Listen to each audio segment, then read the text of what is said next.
하나님의 말씀 요한복음 19장 8절에서 16절의 말씀입니다.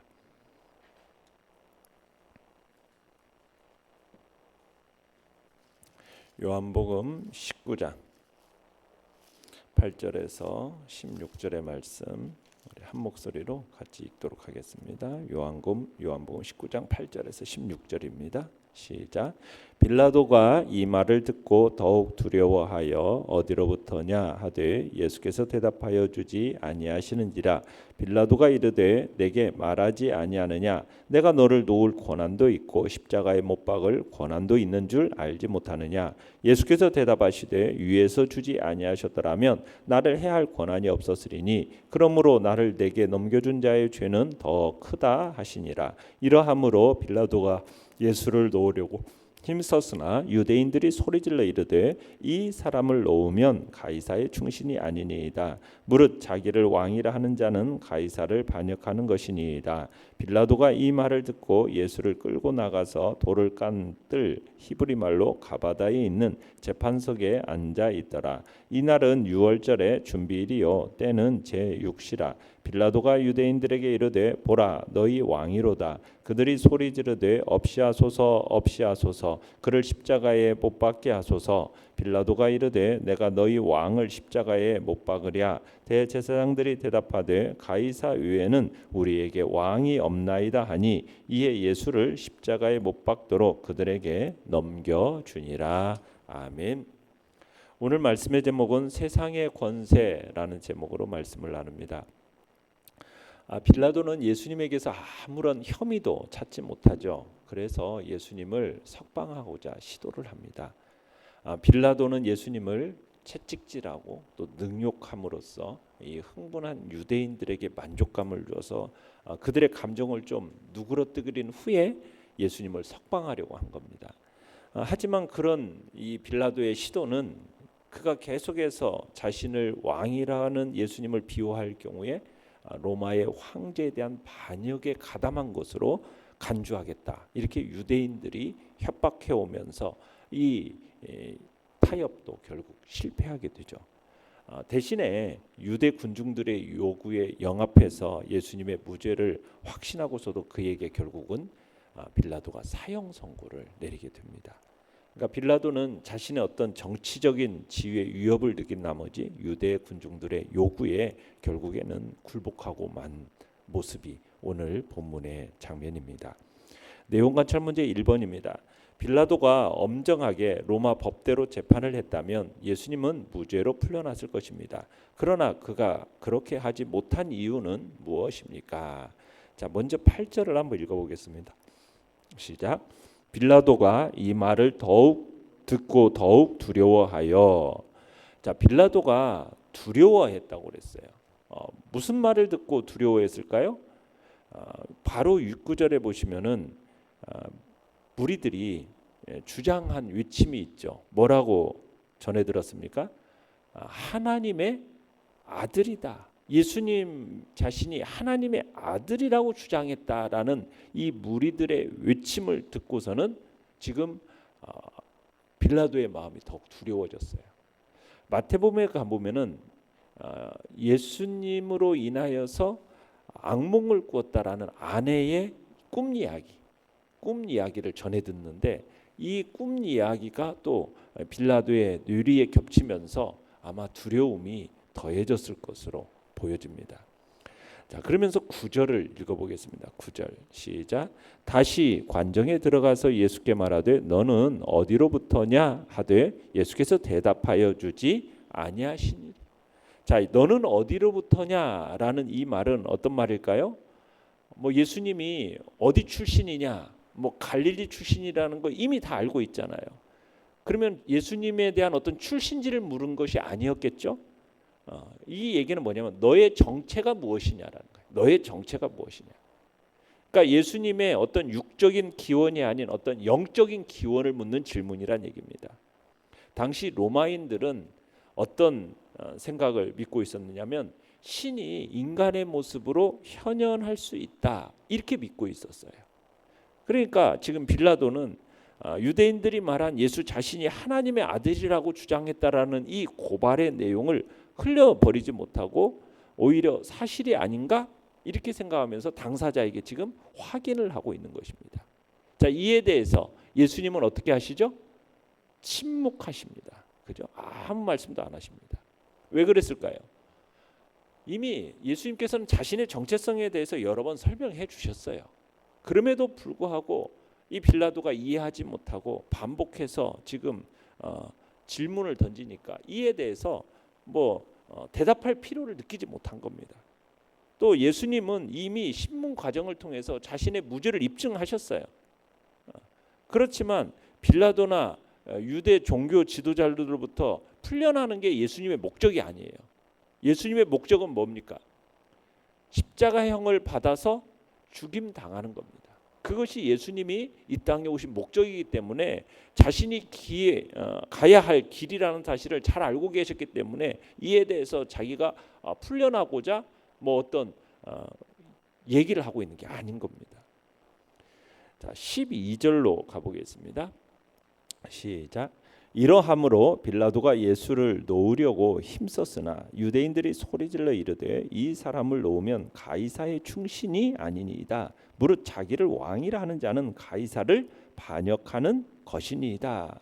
자, 예수님의 판결을 내려야 하는 빌라도에게 유대인들이 뭐라고 얘기합니까? 자기가 왕이라고 하는 이 예수를 무죄방면한다면 당신은 뭐다? 가이사의 충신이 아닙니다. 가이사를 반역하는 것입니다. 이렇게 주장을 하는 거예요. 그러니까 이 주장은 빌라도의 마음속에 그렇게 약하나마 지금 활동하고 있던 이 양심의 기능, 이 양심의 기능을 무기력하게 만드는 결정타가 됩니다.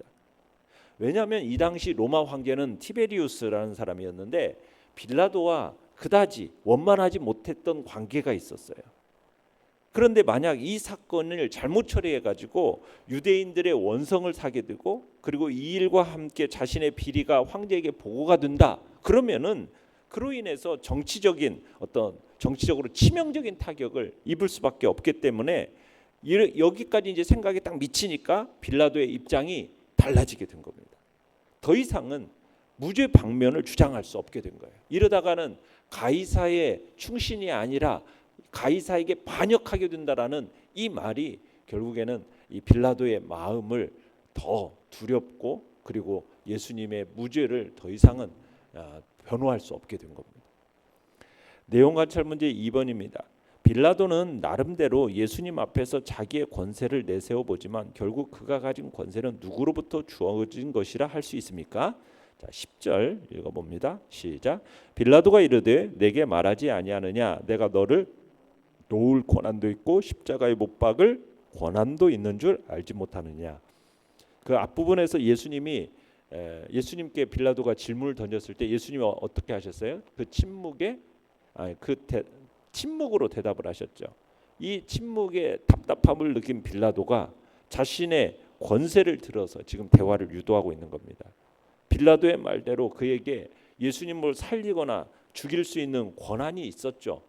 유견상으로 본다면 예수님의 죽고 사는 것이 어떻게 보면 빌라도의 손에 분명히 달려 있었던 겁니다. 이것을 내세워서 지금 예수님을 협박하고 있는 거죠.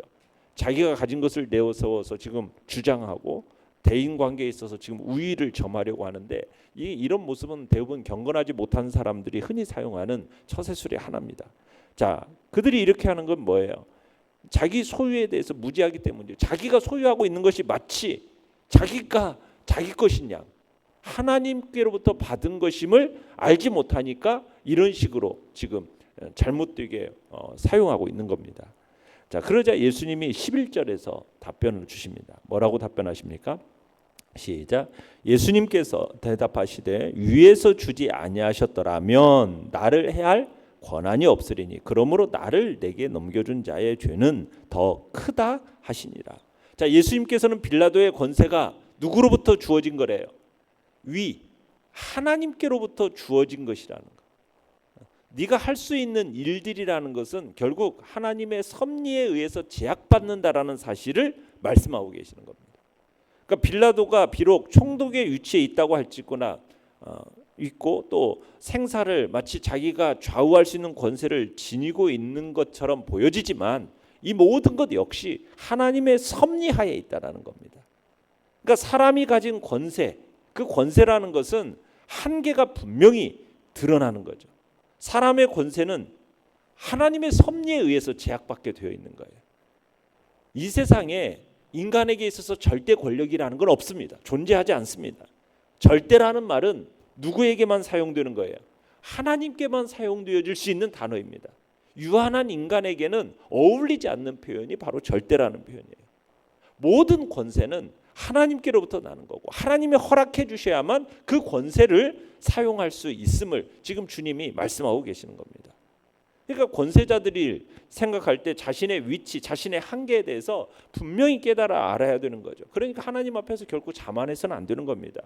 성도들 가운데 스스로 높은 자리에 있다라고 생각한 사람일수록 더욱 자신을 낮추고 자기 자신의 권세가 정말 하나님의 뜻을 이루는 데만 사용되어야지 그냥 하나님의 뜻을 따라서 항상 겸손함이 우리 안에 있어야 되는 겁니다. 모든 주어지는 것들, 권세들, 권한들 다 누구로부터 주어지는 것입니까? 하나님으로부터 주어지는 것이라는 것. 인간과 세상 권세의 한계를 분명하게 인식하고 어떤 위치에서도 결코 자만하지 않아야 되는 것이 우리 인간의 모습임을 다시 한번 확인하게 되는 겁니다. 연구와 묵상 문제 3번입니다. 예수님과 빌라도의 모습을 통해서 하나님의 권세와 세상의 권세가 분명히 하게 대조되고 있습니다. 당시 유대인들과 대제사장들은 하나님을 어떠한 태도로 섬겼다고 할 수 있습니까? 자, 14절에서 16절까지를 읽어보겠습니다. 시작. 이날은 유월절의 준비리요 때는 제6시라 빌라도가 유대인들에게 이르되 보라 너희 왕이로다. 그들이 소리 지르되 없이하소서 없이하소서 그를 십자가에 못 박게 하소서. 빌라도가 이르되 내가 너희 왕을 십자가에 못 박으랴. 대제사장들이 대답하되 가이사 외에는 우리에게 왕이 없나이다 하니 이에 예수를 십자가에 못 박도록 그들에게 넘겨주니라. 자, 빌라도와 유대인들 사이에 전개되던 이 긴박한 이 줄다리기가 결국은 끝이 납니다. 마침내 유대인들이 자신들의 소원대로 이루게 되는 거죠. 빌라도는 예수님을 유대인의 왕이라고 칭하고 있어요. 그죠? 유대인의 왕. 그런데 유대인들은 뭐라고 답변하고 있습니까?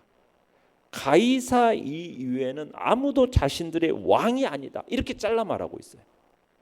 이건 바로 당시 유대인들과 대제사장들이 영적으로 얼마나 무지한지 하나님께 대한 불신의 모습을 가장 구체적으로 표현되고 있는 장면인 겁니다.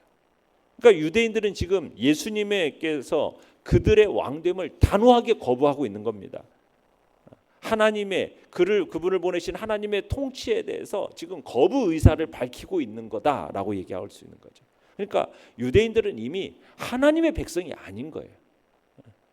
그들은 하나님의 특별하게 선택된 민족이었음에도 불구하고 하나님의 통치를 지금 거부하면서 스스로 하나님의 백성 되기를 포기한 사람들이다 볼 수 있는 것입니다.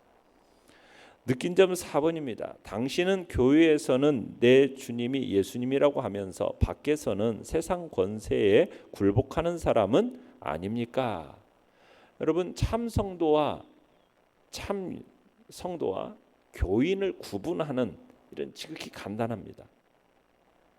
누가 참 성도입니까? 주님의 통치를 받아들이는 사람입니다. 주님의 통치를 받아들이는 사람. 예수님의 왕됨을 인정하는 사람. 이걸 거절하는 사람은 참 성도가 아니죠. 바울은 언제든지 그랬어요. 자신의 의지를 쳐서 굴복시켰다. 주님께 굴복시키는 일을 했다. 주님을 온전히 따름에 있어서 여러분 주님의 백성임을 증거함의 모습이 무엇입니까? 주님의 통치를 따르는 것입니다. 주님이 내 삶의 왕됨을 인정하고 그 왕의 통치에 우리 자신을 굴복하는 것. 이게 성도의 올바른 모습입니다. 우리의 인생에 있어서 예수님의 위치가 어디에 있느냐는 거예요.